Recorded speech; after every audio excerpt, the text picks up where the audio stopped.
Dear student, I am KM Sharma, PhD Commerce from KB Muzaffarnagar, Agra region. Today I will discuss with you about capital and revenue transactions under the chapter Financial Statement Part. But try to understand.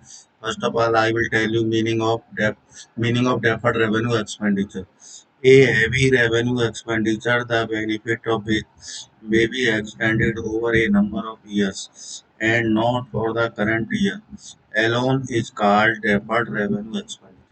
ऐसे खर्चे जिनका फायदा आने वाले कई सालों में मिलता है, सिर्फ उसी करंट ईयर में नहीं मिलता, उनको डेफर्ड रेवेन्यू एक्सपेंडिचर के नाम से जाना जाता है। For example, a new firm may advertise very heavily in the beginning to capture a position in the market. The benefit of this advertisement campaign will last for quite a few years. उदाहरण के लिए एक नई firm विज्ञापन पर शुरू में बहुत खर्चा कर सकती है जिससे कि मार्केट कैप्चर हो जाए, लेकिन उसका फायदा कई सालों में मिलेगा। It will be better to write off the expenditure in 3 or 4 years. इसलिए ऐसे खर्चों को 3 या 4 साल के अंदर राइट ऑफ कर लेना चाहिए and not only in the first year, सिर्फ पहले साल में नहीं करना चाहिए। आगे देखिए बच्चों, characteristics of deferred revenue expenditure. Deferred revenue expenditure की characteristics. Number 1, benefit is enjoyed for more than 1 year. इसका फायदा 1 साल से ज्यादा में मिलता है। It is non recurring in nature. इसका नेचर होता है नॉन रिकरिंग होता है। आगे देखिए बच्चों, example of deferred revenue expenditure, कुछ उदाहरण है, समझने की ट्राई करिए। पहला है expenses incurred on research and development. जो खर्चे रिसर्च एंड डेवलपमेंट पर किए गए हैं वो डेफर्ड रेवेन्यू एक्सपेंडिचर के अंतर्गत आते हैं।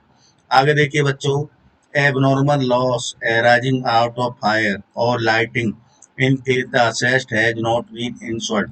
एबनॉर्मल लॉस जबकि असेस्ट का बीमा नहीं कराया गया है। आगे देखिए, huge amount spent on advertisement. विज्ञापन पर बहुत ज्यादा खर्च किया गया है। आगे देखिए बच्चों, आगे इन तीनों का अंतर दिया हुआ है एक टेबल में, टेबल को समझने की कोशिश करें। Difference between revenue expenditure, capital expenditure and deferred revenue expenditure. देखिए बच्चों, 5 कॉलम है।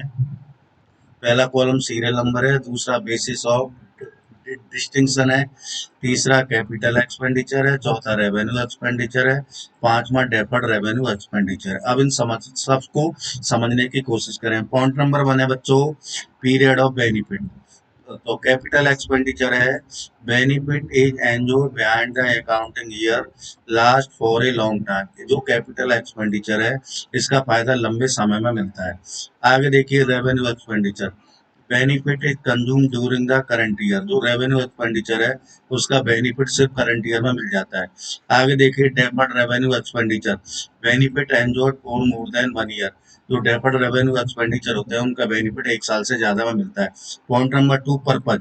पर्पज में समझिए, पहले कैपिटल एक्सपेंडिचर है, relate to the acquisition of fix asset. जब हम फिक्स एसेट एक्विजिशन करते हैं लाइक लैंड बिल्डिंग प्लांट, वो कैपिटल एक्सपेंडिचर के अंतर्गत आता है। आगे देखिए बच्चों, incurred for the purpose of generating revenue. अगर हम रेवेन्यू जनरेट करने के लिए जो भी खर्चा करते हैं वो रेवेन्यू एक्सपेंडिचर के अंतर्गत आता है। आगे देखिए बच्चों, रिलेट टू द कैप्चरिंग और रिटेनिंग द मार्केट। मार्केट को रिटेन करने के लिए जो भी खर्चे किए जाते हैं वो डेफर्ड रेवेन्यू एक्सपेंडिचर के अंतर्गत आते हैं।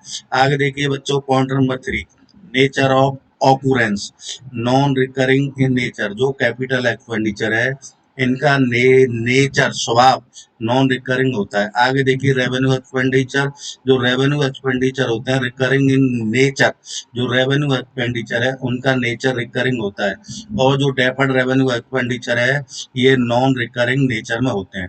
आगे देखिए बच्चों, point number 4, M, help to increase the earning capacity of the business. जो कैपिटल एक्सपेंडिचर होते हैं उससे बिजनेस की अर्निंग कैपेसिटी बढ़ने में मदद मिलती है।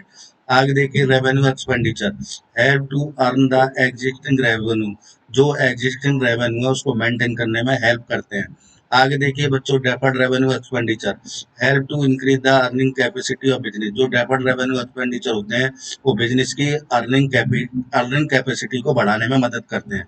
आगे देखिए बच्चों, कन्वर्टेबिलिटी, कन्वर्टेबिलिटी में समझिए कन्वर्टेड इनटू कैश, जो कैपिटल एक्सपेंडिचर उनको कैश में बदला जा सकता है।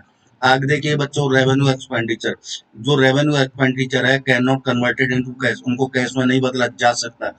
और जो डेफर्ड रेवेन्यू एक्सपेंडिचर होते हैं can not be converted into cash, उनको भी कैश में नहीं बदला जा सकता। I think it is clear for everyone. Okay, good luck.